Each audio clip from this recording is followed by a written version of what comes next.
Quem veio com expectativa? Pronto, eu sei que alguns não vieram, mas outros vieram. E sabe qual é a nossa responsabilidade? Transbordar sobre a vida do nosso irmão que está do meu lado aí, do seu lado. Amém? Eu me lembro que quando eu ia para o culto, isso há 10 anos atrás, eu tinha mais ou menos a idade de alguns de vocês, 16, 17 anos de idade. E eu escolhi a roupa que eu ia para a igreja, porque eu falava assim: quando o louvor começar, eu vou me jogar no chão. Quando o pastorar no final do culto, eu não sei não, mas meu tênis vai sair ralado.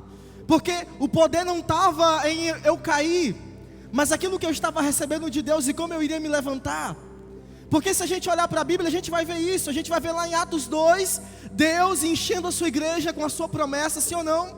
Ele derrama do seu Espírito, eles falam em línguas repartidas como de fogo, eles entram no manto, e aí a Bíblia fala que lá em Atos 3, Pedro se levanta, e Pedro prega para 3 mil ou foi 5 mil, não lembro agora, 3 mil pessoas, quase 3 mil pessoas, e depois ele prega para quase 5 mil pessoas. Por quê? Porque Pedro estava cheio da presença de Deus. E a presença de Deus, ela precisa nos alterar, ela precisa nos transformar. Ela precisa provocar não só dentro, mas fora também, porque não adianta, se você se enche da presença, você transborda essa presença. Se você se enche da glória, você transborda essa glória. E não tem a ver com você, porque a Bíblia fala que todos nós somos pecadores. Mas a Bíblia fala sobre o conhecimento de quem Cristo é. E todas as vezes que nós buscamos conhecer o Senhor, nós nos tornamos ainda mais parecidos com Ele. Sabe, há mais ou menos 10, 12 anos atrás eu já tinha esse entendimento. E eu falava assim: Senhor, eu sei que o poder não está quando eu vou cair, mas tem a ver com como eu me levanto. E eu quero me levantar como Pedro se levantou e pregou para 3 mil pessoas. Eu quero me levantar como aqueles homens se levantaram e incendiaram a sua geração. Eu quero ser como Davi, eu quero ser como Paulo. Eu falava assim: Senhor, eu não vou tocar toda a Ásia como Paulo tocou, mas eu quero tocar o meu bairro. Eu perdi a conta de quantas pessoas eu evangelizei no meu bairro. Eu perdi a conta de quantas pessoas eu levei para encontro. A minha família, os meus tios, todos da minha família conheceram Jesus e eu fui o precursor. E não tem a ver comigo, tem a ver com a presença.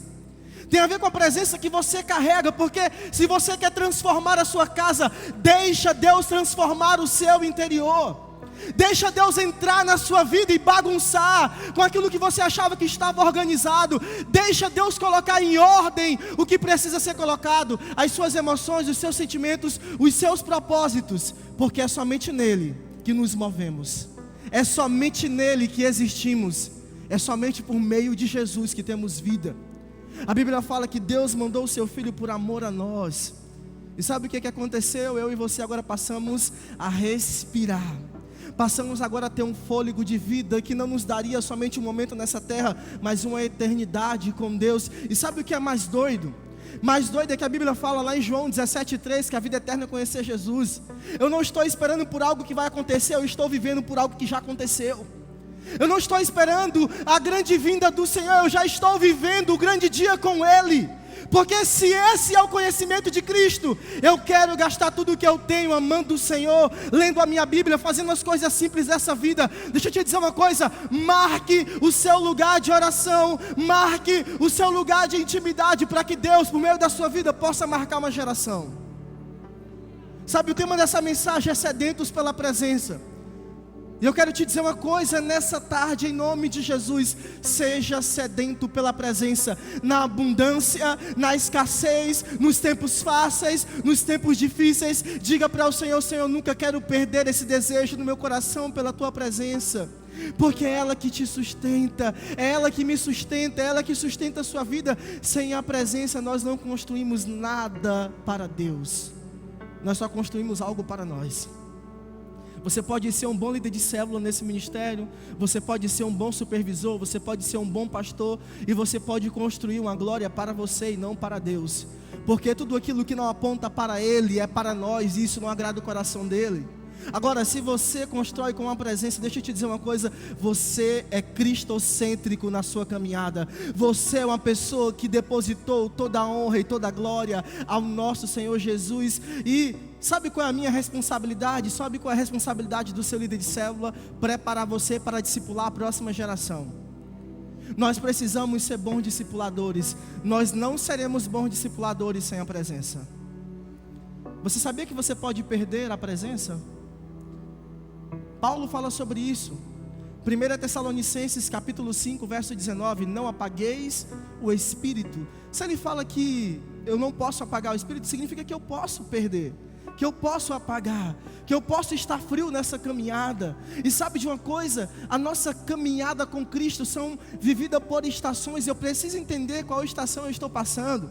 Tem a estação do fogo, sim ou não? Você está orando por todo mundo, você está incendiando todo mundo. Aí existe a estação da brisa suave, onde você está mais contido ali, onde você está entendendo o que o Senhor está falando e o que Ele quer para aquela estação. Existem diversas estações, abundância, escassez, mas em nenhuma dessas estações eu preciso passar sem a presença, eu preciso passar com a presença. Porque eu preciso entender que Cristo, Ele é o fundamento para a minha vida. Cristo é o fundamento para a sua casa. Cristo é o fundamento para os seus parentes, para os seus primos, tios. Cristo é o fundamento para toda a nossa vida. Aleluia. Sabe, eu sei que a gente entra em crise, eu já entrei em crise demais. Será se Deus está recebendo a minha oração? Será se Ele não está recebendo? E, engraçado que a gente mede um devocional legal quando a gente entra no manto, sim ou não? Quando a mãe fala assim, menino, está ficando doido nesse quarto. Menino, você está indo muito para a igreja. Menino, você saiu da oração e voltou assim. E a gente começa a medir a nossa intensidade pelos momentos aonde o nosso corpo, ele transborda, ele reage por meio daquilo que eu recebi da parte de Deus. Mas deixa eu te dizer uma coisa, há algo poderoso naquilo que nós não conseguimos enxergar. Há algo poderoso na oração que eu não consigo sentir Deus recebendo. Há algo poderoso, porque eu caminho por fé. Aleluia. E a oração que mais exige fé, depois da oração em línguas, é a oração que eu oro e eu acho que Deus não recebeu. Parece que bateu no teto e voltou. Mas você continua orando por um dia, por 2 dias, por 3 dias. E você se mantém firme, sabe por quê? Romanos 1, a Bíblia fala que o justo vive por fé. Aleluia. Ah, mas será que Deus está recebendo, pastor? Não importa, o importante é que você está orando. Deus está recebendo, sim. Porque você não se move pelo que sente ou pelo que vê. Você vive por fé. Eu quero te convidar nessa tarde a ser um perseguidor da presença. A perseguir a presença, a entender que você precisa transbordar essa presença. A entender que você precisa dar ênfase nessa presença. E que essa presença, ela começa a alterar comportamento, valores. Ela começa a alterar a nossa vida. Sabe, entenda o que Deus está fazendo hoje na sua vida, na sua casa. Entendo o que Deus Ele quer fazer depois desse processo, porque eu entendo que os processos são necessários para nos amadurecer. Deus está te treinando hoje, então obedeça a Ele nas coisas simples, amém? Obedeça a Ele nas coisas simples em nome de Jesus. E eu sinto muito forte no meu coração que essa geração, ela precisa de experiências como a minha geração, ela viveu. Eu não sou tão velho, mas já tem 12 anos que eu caminho com o Senhor. E há 12 anos atrás a gente batia muito nas experiências. Ah, porque o jovem ele tem muita experiência, porque o adolescente ele é assim, é fogo de palha. Mas se você observar a nossa geração de hoje, ela não é tão entregue como a geração passada. E eu não estou falando de eloquência, estou falando de verdade. Porque a maioria das pessoas que se converteram na minha época, do grupo que o meu discipulador discipulava, permaneceram em Jesus. E se você olhar para a sua célula, você vai ver que muitos não estão mais. Porque a eloquência não é o termômetro para o quanto você está fundamentado em Deus. E a minha pergunta é: o quanto você cavou para baixo nesse tempo? O quanto você cavou para baixo nesse tempo? E sabe o que tem nos matado? Nós estamos vivendo coisas precocemente. Aquilo que é certo fora do tempo se torna errado. Aquilo que é certo fora do tempo se torna errado. Nós estamos desejando ministérios, nós queremos servir, mas não queremos nos tornar. Deus quer nos tornar nesse tempo. E se você vê como é a luta para a gente segurar alguém, para que essa pessoa espere no mínimo 3 meses para fazer alguma coisa nesse lugar. A gente se move por aquilo que a igreja está fazendo e não é errado. Mas você precisa entender que a presença de Deus, ela precisa estar quando você toca esse teclado. Ela precisa estar quando você está na mesa de som. Ela precisa estar quando você está lá em cima na projeção. Ela precisa estar quando você está fazendo um stories. A presença de Deus é indispensável para todo e qualquer serviço na igreja. Se você é alguém que não carrega a presença, o seu serviço é inútil. E aí você fala assim, mas pastor, por que você está falando isso para mim? Porque você é o público que mais serve no ministério. Pode contar, entra no grupo do Stage, de 30 pessoas, 25 adolescentes. Jovens adolescentes que estão aqui nesse ministério. Você entra no grupo tal, tem um monte de adolescente. Porque você é agoniado. Você quer fazer tudo fora do tempo. Porque acha que aparecer dá visibilidade nos céus. É se esconder que dá visibilidade nos céus. É entrar para a presença, é entrar para o quarto, é se relacionar, é obedecer pai e mãe, é honrar pai e mãe, é falar assim, sim senhor, sim senhora, eu vou lavar o banheiro, eu vou limpar a casa, eu vou no mercado. É isso que agrada o coração de Jesus. E quando você chegar aqui, vai ser diferente. Quando você estiver orando por alguém, vai ser diferente. Porque você não libera o que você é, você libera o que você se torna. E você precisa carregar, como eu preciso, a glória de Deus. Quantos estão me entendendo? Amém? Nós precisamos caminhar com esse entendimento, aleluia. E eu quero ler um texto com você, mas antes de eu ler esse texto, coloca para mim, Pedro, Isaías capítulo 6, a partir do verso 1. Deixa o texto no telão. Eu quero ler uma frase para você, de um homem chamado Tommy Tenney. E ele fala assim: a morte da glória do homem é o nascimento da glória de Deus. Ele é autor daquele livro Caçadores de Deus. Quem já leu esse livro? Esse livro é muito bom, Caçadores de Deus. Depois procura, leia, eu acho que eu tenho em casa esse livro ainda. E a gente fez uma série, eu acho que há 2 anos atrás, em cima desse livro. E a gente falou muito sobre a presença de Deus. E ele fala que o nascimento da glória, a morte da glória do homem é o nascimento da glória de Deus. Por quê? Porque você precisa morrer para as suas próprias vontades. Você precisa ter uma revelação de quem o Senhor é, para você entender que você não é nada, eu não sou nada, Cristo é. Paulo fala assim, olha, eu sou o que sou por causa da graça. Graça, favor imerecido. Favor que eu não merecia, mas Deus me deu. Amém? E esse é o favor de Deus sobre as nossas vidas. Eu e você estávamos mortos, mas agora Ele me resgatou. E eu acredito que a gente está capelengando nessa caminhada por falta da presença, por falta do desejo pela presença. Porque você precisa se alimentar de Deus, você precisa comer do Cordeiro, você precisa amar o Cordeiro, você precisa ser intencional nessa caminhada. Se você não está pegando fogo, se joga no fogo. Vem para a oração 11 horas, vá para o monte, chama um discípulo, não sei.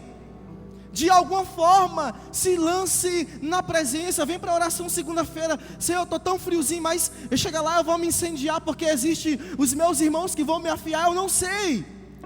Nós precisamos nos lançar e sair desse lugar onde eu me vitimizo, onde parece que Deus Ele não quer me dar a presença, sendo que Ele já me deu tudo o que eu preciso, e tudo o que você precisa está dentro de você. Quem pode dizer amém? Sabe, olha o que o texto fala. No ano da morte do rei Uzias, eu vi o Senhor, repita comigo, eu vi o Senhor, assentado em um trono alto e exaltado, e as abas das suas vestes enchiam o templo. Acima dele estavam serafins, cada um deles tinha 6 asas, com 2 cobriam o rosto, com 2 cobriam os pés, e com 2 voavam. E proclamavam uns aos outros: Santo, Santo é o Senhor dos exércitos, e a terra inteira está cheia da sua glória. Ao som das suas vozes, os batentes e as portas tremeram, e o templo ficou cheio de fumaça. Então gritei: ai de mim! Grita comigo, Aliança Team: ai de mim! Mais uma vez, ai de mim! E olha o que o texto fala: ai de mim, estou perdido, pois sou um homem de lábios impuros, e vivo no meio de um povo de lábios impuros. Os meus olhos viram o Rei, o Senhor dos exércitos, aleluia. Essa é a revelação que Isaías teve, porque se você olhar os capítulos anteriores, você vai ver ele falando: ai do povo, ai disso, ai daquilo. Agora ele olha para ele e fala assim: ai de mim. Porque essa é a revelação que muda a vida de um homem. Essa é a revelação que encharca o coração de alguém, é ver o Senhor nesse lugar secreto. E talvez você não vai ter uma teofania. Pastor, o que é teofania? É ver Deus em carne. Talvez você não vai ver Deus em carne, mas você vai desejá-lo, porque Ele é a imagem do Deus invisível. Você precisa entender que Ele está, que Ele é e que Ele habita em mim, habita em você. Quantos estão me entendendo? Sabe, Isaías tem uma revelação, e a Bíblia fala que um anjo pega uma brasa do altar e toca nos lábios de Isaías e purifica-o. Por quê? Porque o Senhor queria fazer algo além, e é por meio dessa revelação que eu vou viver as coisas extraordinárias de Deus na minha vida. Você pode dizer amém? Eu preciso ser resposta para a minha geração, mas deixa Deus te encontrar. Saia do comodismo, fala assim: Senhor, eu quero viver algo além. Eu quero sair desse culto incendiado, transbordados pela Tua glória. Sabe, irmãos, nós temos uma responsabilidade, não só comigo, mas com o irmão que está do meu lado. Diga para ele: se você não se lança, se você não queimar, diga para ele: eu vou te jogar no fogo. É isso. Se ele não queimar, eu jogo ele no fogo, irmão. Porque esse é o evangelho que altera. O evangelho que te capacita, a unção que espedaça o jugo, aleluia. O pavio que precisa fumegar, Deus precisa incendiar o nosso coração. E eu estou olhando para a geração que não vai incendiar somente o irmão que está do seu lado, mas vai incendiar a sua escola, a sua faculdade, o seu trabalho, aonde você estiver, porque você carrega algo chamado glória. E sabe o que a glória faz? Ela altera a sua beleza. Eu já falei do feio e bonito aqui, não já? Tem aquele irmãozinho que era feio, aceitou Jesus, aí Deus foi mudando, foi repaginando, deu uma nova roupagem, mudou. Aí é o feio e bonito. Mas eu só tenho uma ovelha bonita, como diz o pastor Nato. Não tem nenhuma ovelha feia aqui não. Diga amém. Aleluia. Então, é isso. Quem carrega a presença, irmãos, quem carrega a presença é uma pessoa alegre, é uma pessoa que flui no fruto do Espírito, é uma pessoa que ela é maleável, é uma pessoa que ela ama, que ela se doa, que ela ajuda. Nós precisamos entender que o Senhor quer fazer dentro, para que Ele também faça fora. Ele quer nos alterar de dentro para fora, aleluia. A presença de Deus, ela é importante na nossa caminhada, não para suprir uma necessidade nossa, mas para suprir algo que lá atrás, por conta do pecado, foi destruído, um relacionamento com Ele. Deus, Ele quer alterar. Agora a minha pergunta é: você quer ser alterado? Você quer ser mudado? Ou você quer ser só um cristão que vem para a igreja, participa do culto, e está tudo bem, pastor, é isso e aquilo, e tal, eu vou para o... Não. Ou você quer ser aquele irmãozinho que onde põe as mãos o enfermo é curado? Ou você quer ser o irmãozinho ou a irmãzinha que quando você impõe as mãos o demônio corre? Ou você quer ser o irmãozinho que vai fluir na palavra de conhecimento, discernimento de espírito, profecia? Irmãos, deixa eu te dizer uma coisa: carregue de Deus para transbordar sobre a vida de alguém. Nós fizemos 2 cultos falando sobre paternidade. E o filho, ele recebe o quê? Recompensa ou herança? Herança. E você é filho. E você é filho, e você carrega todos os atributos do Pai. Você precisa carregar, você precisa transbordar sobre a vida de alguém. Diga para a sua alma: esse não é o meu lugar. Diga para a sua alma: eu não sou assim. Diga para a sua alma: eu não sou assim. Porque a nossa alma nos coloca em uma condição que nós não estamos. Uma condição que nós mesmos nos maltratamos. Nós ficamos em casa porque eu não quero sair, não quero me relacionar com ninguém. Nós se trancamos no quarto porque eu não quero ver gente. Eu não quero ir para a cela, eu não quero contato com o meu líder. Não. Deixa a presença de Deus tomar conta de todos os espaços na sua vida. Levante um altar no seu quarto, um lugar de adoração. Se force, se jogue nesse lugar. Porque você sabia que é muito difícil permanecer queimando? Levítico capítulo 6, verso 12. Os sacerdotes tinham que todo dia tirar como é que dá o nome? O resto do carvão que fica ali, a cinza, para colocar lenha, para poder acender de novo, para que o fogo possa pegar. E esse é o processo. Quem já morou em roça? Quem vai em roça de vez em quando? Que tem fogão assim. Você limpa, tira as cinzas. Se tem um pouquinho de brasa, você coloca uma lenhazinha ali, para que aquela lenha possa pegar.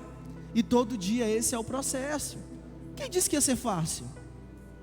Perguntem para o irmão que está do seu lado: quem disse que ia ser fácil, crente? Meu amigo, não é fácil. Não é fácil, mas é possível. Amém? É possível. Sabe por que é possível? Porque Ele rasgou o véu da religiosidade. Porque Ele rasgou o véu que nos separava. Ele rasgou o véu que não nos dava acesso, que nos impossibilitava de entrar nesse lugar de relacionamento. E agora, quando você é intencional nesse relacionamento, sabe o que acontece? A primeira coisa que acontece é que você cai de cara com a glória de Deus. Não existe mais véu, não existe mais um sacerdote. Todos nós somos sacerdotes, todos nós somos filhos, e podemos adentrar esse lugar que transforma e que altera.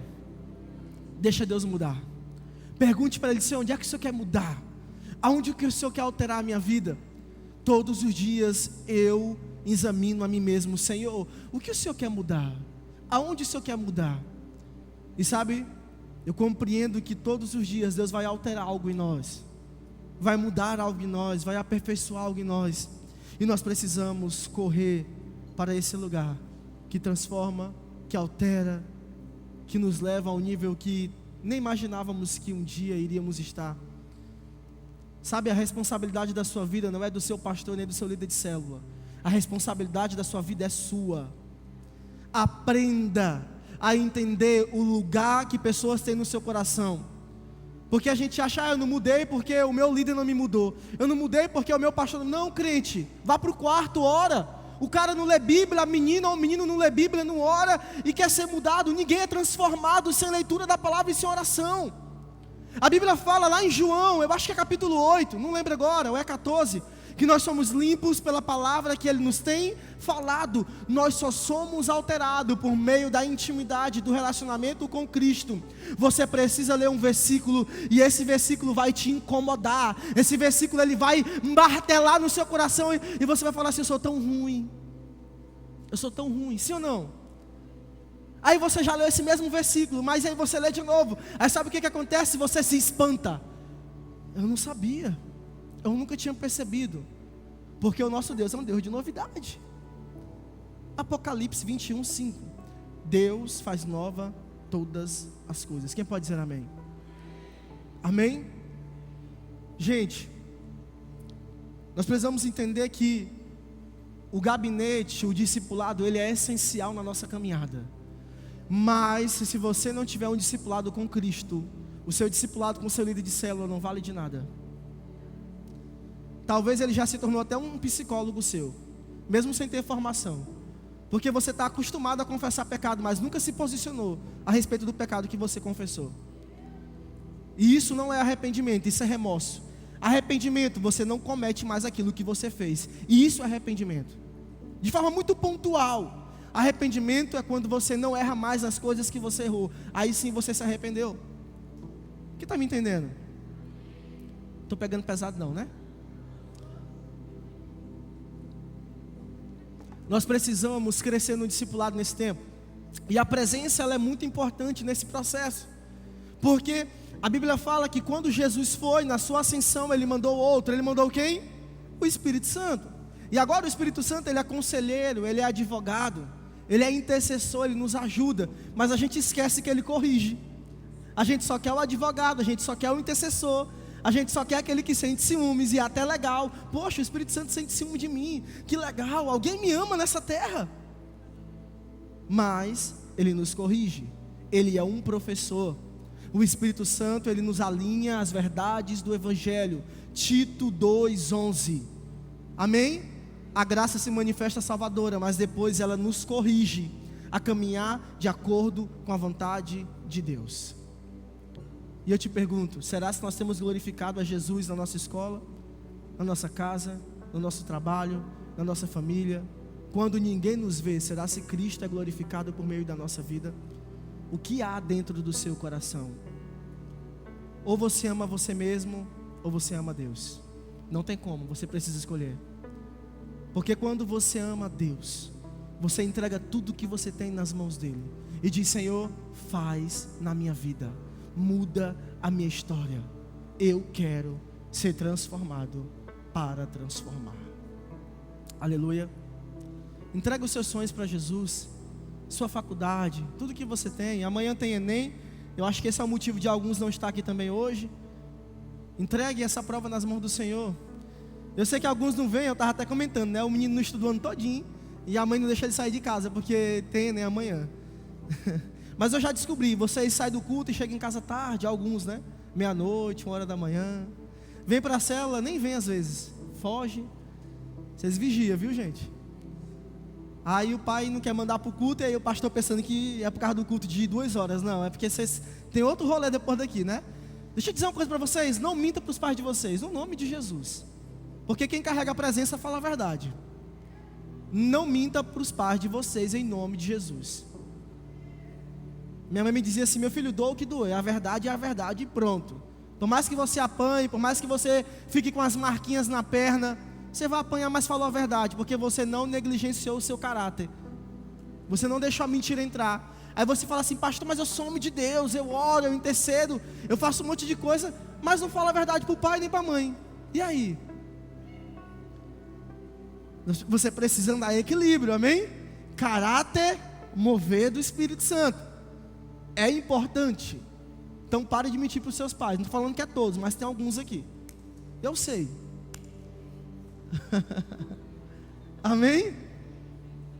Amém? Diga assim, eu vou melhorar.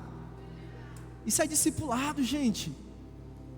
O discipulado não é só, meu filho, você leu quantos capítulos hoje? Não. Não é só isso. Discipulado é um relacionamento que você tem com o seu líder, onde você conhece quem ele é, onde ele tem o seu coração. Nós precisamos crescer nesse lugar. E eu tenho falado isso nesse ano de forma muito intencional. Eu me preocupo com os adolescentes da próxima geração. Eu me preocupo. Porque quem vai discipular esses adolescentes? Diga assim, eu. É por isso que a gente martela aqui. É por isso que aqui a gente bota para arrebentar. Sabe por quê? Porque você precisa se fortalecer. Você precisa crescer e entender a sua responsabilidade. Eu quero te fazer uma pergunta. Se Jesus dependesse da sua vida hoje para que a próxima geração possa ser salva, será se eles seriam? Porque você tem uma responsabilidade. Ah, pastor, mas a salvação é individual. Quem já usou esse termo? Ah, não estou nem não, a salvação é individual. Deixa o fulano lá. Não, irmãos. Jesus vem buscar a igreja. Amém? Você tem parte sim, você é responsável sim. No nome de Jesus, carregue a presença para que a presença possa transbordar em todos os lugares da sua vida. A próxima geração depende, precisa. Salmo 145, o nosso Deus é um Deus de continuidade. A próxima geração precisa, ela necessita do seu posicionamento hoje, porque eu estou olhando para adolescentes que vão se tornar homens e mulheres responsáveis amanhã para discipular a próxima geração. Diga amém, pastor. Por isso, lembre-se dessa mensagem, lembre-se dessa responsabilidade. Porque às vezes a gente não quer ter compromisso porque a gente acha que a vida é voltada para mim, em torno de mim. Não é. Seja um potencial. Eu estava olhando a história do Charles Spurgeon, e ele foi o príncipe dos pregadores. Você sabia que ele não foi criado com os pais? Ele foi criado com os avós? E ele se tornou o homem que se tornou. Escreveu 135 livros, fez grandes coisas na nação, marca a nossa geração até hoje. E eu fiquei pensando, a nossa geração é tão mimimi, que ela coloca tudo na culpa da criação, do pai, do avô, do tio. Irmãos, no nome de Jesus, esse homem foi um avivalista para a sua geração, independente do seu contexto familiar. E sabe o que eu compreendo com isso? Que nós temos uma responsabilidade de ser diferente, de fazer diferente e de se mover diferente. Eu sei, eu fui criado com os meus pais.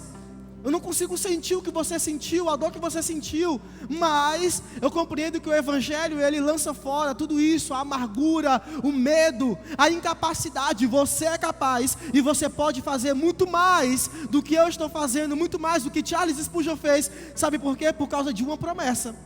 Jesus falou que eu e você faríamos obras maiores do que ele. Quem é Charles Spurgeon no jogo, irmãos? Quem é? Quem é Moisés? Ah, eu quero ver o que Moisés viu na sarça. Não, irmãos. Eu já ouvi muitos pregadores falando isso, e eu vou enfatizar aqui. Quando chegar no céu, Moisés que vai perguntar para mim: e aí, como é que é carregar a presença dentro? Porque lá eu tinha acesso. Lá eu ia, estava face a face, mas vocês carregam dentro. Nós carregamos a presença dentro de nós. Aleluia. Moisés está olhando agora e falando assim: esses meninos são demais. Eu queria ter esse privilégio. Você carrega a presença dentro de você. Você precisa exalar a presença dentro de você. Por isso, você vai dar um comando hoje para a sua alma. Quem conduz a sua vida é o Espírito Santo. Você pode dizer amém? Quem conduz a sua vida é o Espírito Santo. Agora, se abra com seu líder, seja vulnerável. Exponha suas fraquezas. Jesus sobe para a sinagoga e lá tinha um homem da mão atrofiada. Quem lembra dessa história? E aí Jesus sobe, era sábado, não podia curar, mas Jesus foi ousado e falou assim: você quer ser curado? Estende a sua mão. Aquele homem estende a mão e ele é curado. Aquele homem precisou quebrar com todos os ritos religiosos dele, porque ele queria ser curado, e a religião não o impossibilitou, porque a cura estava ali, Jesus de Nazaré. Quando nós entendemos que precisamos ser curados, o ambiente não nos move, ninguém nos move, apenas um desejo no nosso coração de querer ser curado. Eu não sei em qual área da sua vida, eu não sei se é física, ou se é espiritual, ou se é emocional. Estenda a sua mão, e o discipulado é um lugar seguro, para que você seja curado, em nome de Jesus. Estão me entendendo? Amém? Pastor, está tão difícil. É porque, pastor, a Ana Luísa agora não tem mais tempo para mim não. É porque o Caio está assim, agora é plantando banana, não tem mais tempo. É porque o outro é assim, é porque o outro agora é fisioterapeuta e não tem mais. Tem, gente, tem tempo. Tem tempo. A minha pergunta é: você quer ser curado? Se movimente. Deus tem algo poderoso para fazer na sua vida. Diga amém. Amém, Thaisa? Aleluia.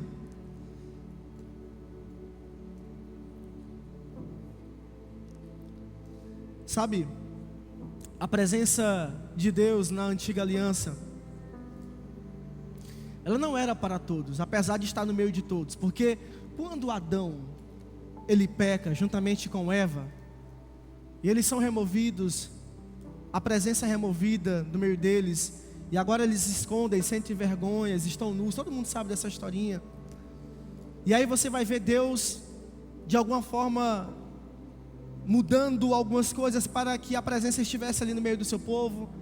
E aí Moisés tem uma revelação, aí tem uma tenda, depois constrói um templo.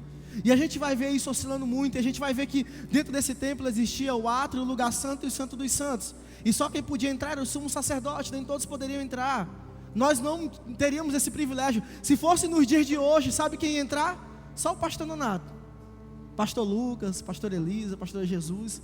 Mas vai ficar todo mundo lá de fora, igual Josué, filho de Nun, só lá do lado da tenda. E é um texto interessante. Josué, ele estava onde, irmãos, quando Moisés entrava para a tenda? Ao redor, desejando aquilo que ele não tinha experimentado. Desejando o que ele não tinha experimentado. Olha que interessante. Êxodo 33, coloca para mim, Pedro. Êxodo 33. Êxodo ou Exodó, como quiser colocar aí, viu? Êxodo 33, 7. Depois o Senhor ordenou a Moisés: saia deste... Pronto. Moisés costumava montar uma tenda fora do acampamento, a certa distância, e ele a chamava tenda do encontro. Quem quisesse consultar o Senhor, ia à tenda do encontro fora do acampamento. Eu acho que é o verso 11 que fala: sempre que Moisés ia até lá, todo o povo se levantava e ficava em pé, cada um à entrada da sua própria tenda, observando até que ele entrasse na tenda. Assim que Moisés entrava, a coluna de nuvem descia e ficava à entrada da tenda, enquanto o Senhor falava com Moisés. Quando o povo via a coluna de nuvem parada à entrada da tenda, todos eles se levantaram e adoraram, cada um à entrada da sua própria tenda. O Senhor falava com Moisés face a face, como quem falava com um amigo. Depois Moisés voltava ao acampamento, mas, olha só, Josué, filho de Nun, que lhe servia como auxiliar, não se afastava da tenda. Imagine esse jovem desejando o que ele não tinha experimentado ainda. Imagine lá o pastor Nonato na tenda e a gente aqui lá de fora. desejando o que a gente não experimentou. Sabe que a fome desse jovem esteja sobre nós hoje. A diferença é que a gente já experimentou, mas a gente não tem saudade. E eu não sei o que você experimentou, será se foi a glória de Deus? Porque se eu não sinto saudade do que eu experimentei, e se isso é bom, existe alguma coisa de errado. Eu sei que todos vocês aqui na cidade têm um lugar que você gosta de comer, sim ou não? Você tem um lugar que você sempre vai, que você sempre gosta. Por quê? Porque é bom, porque você experimentou. E Salmos nos faz um convite, o salmista nos faz um convite. Provai e veja o quanto o Senhor é bom. Tem muita gente que não provou, por isso não tem saudade. Tem muita gente que não provou, eu acho que é Salmo 34:8, não lembro agora. Provai e veja o quanto o Senhor é bom. Esse jovem estava perto da tenda, Moisés estava lá se enchendo, para depois soltar a luz, a glória, para depois vir com aquela glória que brilhava, que ofuscava todo mundo, e aquele jovem estava lá. Eu não sei onde você perdeu essa vontade de conhecer Jesus. Acertei, Salmo 34:8. Provem e vejam como o Senhor é bom, bem-aventurado o homem que nele se refugia. Nós precisamos experimentar dessa glória. Irmãos, Moisés, ele era um amigo. Nós precisamos nos tornar amigo do Espírito Santo nessa caminhada. Nós precisamos experimentar, nós precisamos provar. Você não tem mais nada que te limite. Não tem ato, não tem lugar santo, só existe Santo dos Santos agora. A Bíblia fala que Deus me escolheu nele. Então pergunte ao Senhor: Senhor, onde foi na minha caminhada que eu perdi a vontade de te conhecer? Aonde foi na minha caminhada que eu perdi a vontade de fazer o Senhor conhecido? Pergunte para Ele, porque o tema dessa mensagem é sedentos pela presença. Você precisa sair desse lugar sedento pela presença, apaixonado pela presença. Nós precisamos entender que não podemos ser carnais. Nós não podemos ser carnais nessa caminhada. Eu acho que é o apóstolo Paulo que adverte sobre isso. Eu acho não, é ele mesmo. Para Coríntios, para a igreja de Coríntios, sobre as obras da carne e a obra do Espírito, o fruto do Espírito. Irmãos, nós não podemos, porque é uma linha muito fina. Você acha que é Deus, mas é você. Essa exortação não é para o ímpio, é para os crentes. Nós não podemos ser carnais na nossa caminhada. Nós não podemos discernir por nós mesmos, não. Nós precisamos consultar a presença. E se eu não carrego a presença, eu não sei de quem é a voz, eu não sei quem está falando comigo. Sabe, hoje você tem a oportunidade de fazer diferente, de se entregar de forma diferente, uma medida diferente. Eu não sei, mas na minha ignorância, 12 anos atrás e até hoje, eu sempre disse ao Senhor: eu quero que o Senhor me altere, porque a sua palavra se renova. Eu quero que o Senhor me altere, porque eu não irei durar apenas 3 anos, eu irei permanecer até que o Senhor volte. Muitos amigos meus falavam assim: é só 3 anos, depois de 3 anos, ninguém fica, ninguém permanece. Mas mal sabe que eles estavam sendo bíblicos, né? Há uma especulação que uma igreja ela se consolida depois do quê? De 3 anos, que é o tempo que o apóstolo Paulo visitava e fundava e formava as igrejas. Ele foi profeta. Depois de 3 anos eu saí foi mais forte, porque aí sim eu comecei a me tornar igreja de verdade. Eu saí da imaturidade, da ignorância de algumas coisas e passei agora para um nível um pouco mais profundo. Agora eu quero me alimentar de coisas sólidas. Sabe, vire a estação na sua vida hoje. Eu sei que tem alguns dinossauros aqui que estão um pouquinho mais tempo na igreja. Tem cara de 13, mas tem 20. Não vou nem dizer que é a Thaísa. Mas eu sei que tem mais aqui.